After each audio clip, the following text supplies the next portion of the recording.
कार्तिक मास में भगवान विष्णु धरती पर जल में वास करते हैं, इसलिए इस महीने में ब्रह्म मुहूर्त में स्नान करने का विशेष महत्व है। कार्तिक मास में भगवान विष्णु और माता लक्ष्मी को प्रसन्न करने के लिए और उनकी कृपा प्राप्त करने के लिए इस कथा का रोजाना पाठ करना चाहिए। नैमिषारण्य तीर्थ में सूत जी ने 88,000 सनक आदि ऋषियों से कहा, अब मैं आपको कार्तिक मास की कथा विस्तार पूर्वक सुनाता हूँ, जिसका श्रवण करने से मनुष्य के सभी पाप नष्ट हो जाते हैं और अंत समय में वैकुंठ धाम की प्राप्ति होती है। सूत जी ने कहा, श्री कृष्ण जी से अनुमति लेकर देव ऋषि नारद के चले जाने के पश्चात सत्यभामा प्रसन्न होकर भगवान कृष्ण से बोली, हे प्रभु, मैं धन्य हुई, मेरा जन्म सफल हुआ। मुझ जैसी त्रिलोक के सुंदरी के जन्मदाता भी धन्य हैं। जो आपकी 16,000 स्त्रियों के बीच मैं आपकी परम प्यारी पत्नी बनी। मैंने आपके साथ नारद जी को वह कल्प वृक्ष आदि पुरुष विधि पूर्वक दान में दिया, परंतु वही कल्प वृक्ष मेरे घर लहराया करता है। यह बात मृत्युलोक में किसी स्त्री को ज्ञात नहीं है। हे त्रिलोकीनाथ, मैं आपसे कुछ पूछने की इच्छुक हूँ। आप मुझे कृपया कार्तिक महात्म्य की कथा विस्तार पूर्वक सुनाइए, जिसको सुनकर मेरा हित हो और जिसके करने से कल्पना मात्र से भी आप आगे मुझसे विमुख न हो। सूत जी बोले, सत्यभामा के ऐसे वचन सुनकर श्री कृष्ण ने हंसते हुए सत्यभामा का हाथ पकड़ा और अपने सेवकों को वहीं रुकने के लिए कहकर विलास युक्त अपनी पत्नी को कल्प वृक्ष के नीचे ले गए। फिर हंसकर बोले, हे प्रिय, 16,000 रानियों में से तुम मुझे प्राणों के समान प्यारी हो। तुम्हारे लिए मैंने इंद्र और देवताओं से विरोध किया था। हे कांते, जो बात तुमने मुझसे पूछी है उसे सुनो।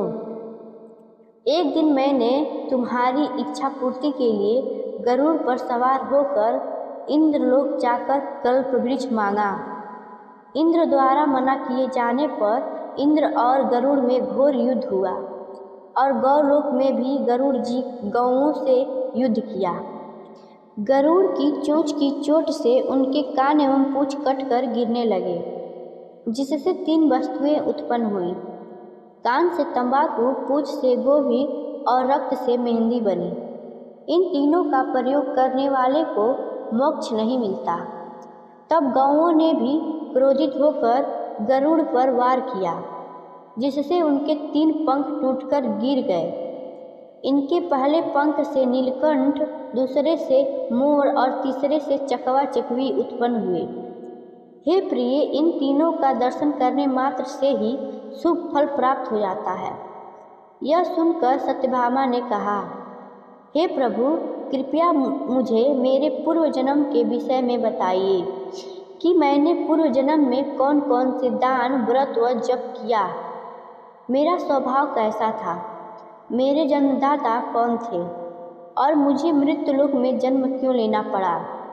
मैंने ऐसा कौन सा पुण्य कर्म किया था जिससे मैं आपकी अर्धांगिनी हुई। श्री कृष्ण ने कहा, हे प्रिय, अब मैं तुम्हारे द्वारा पूर्व जन्म में किए गए पुण्य कर्मों को विस्तार पूर्वक कहता हूँ, उसे सुनो। पूर्व समय में सतयुग के अंत में मायापुरी में अत्रि गोत्र में वेद वेदांत का ज्ञाता देवशर्मा नामक एक ब्राह्मण निवास करता था। वह प्रतिदिन अतिथियों की सेवा, हवन और सूर्य भगवान का पूजा किया करता था। वह सूर्य के समान तेजस्वी था। वृद्धावस्था में उसे गुणवती नामक कन्या की प्राप्ति हुई। उस पुत्रहीन ब्राह्मण ने अपनी कन्या का विवाह अपने ही चंद्र नामक शिष्य के साथ कर दिया।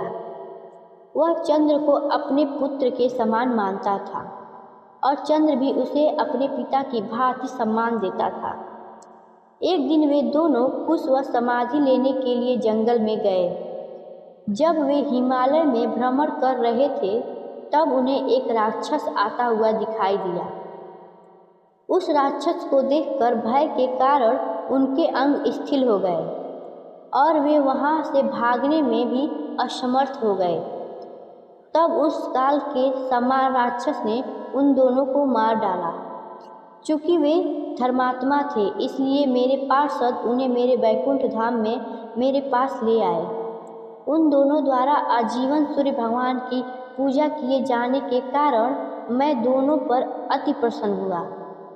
ऋषि सूत जी नारद जी को आगे बताते हैं कि भगवान कृष्ण ने बताया कि जब गुणवती के पति और पिता को राक्षस द्वारा मार दिया गया तो वह बहुत दुखी हुई। वरुण विलाप करने लगे, हाय नाथ, हाय पिता, हमको त्याग कर तुम कहाँ चले गए? मैं अकेली कन्या हूँ, आप लोगों के बिना असहाय हूँ। मैं अब क्या करूँ? अब मेरे भोजन और वस्त्रादि की व्यवस्था कौन करेगा? घर में स्नेहपूर्वक पालन पोषण कौन करेगा?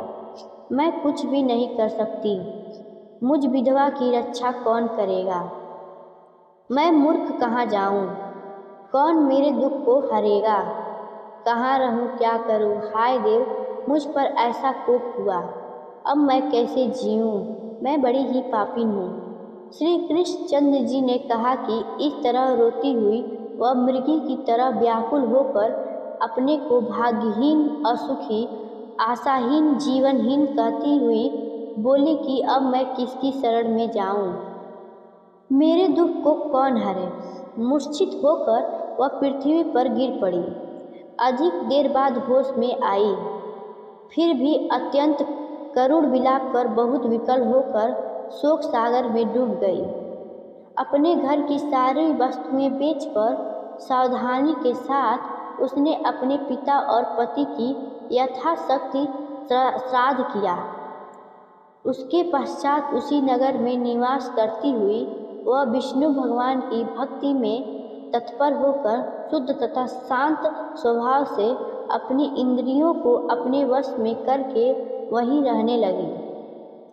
उसने जन्म से लेकर मरण तक एकादशी का व्रत तथा कार्तिक मास में विधिवत पूजन किया।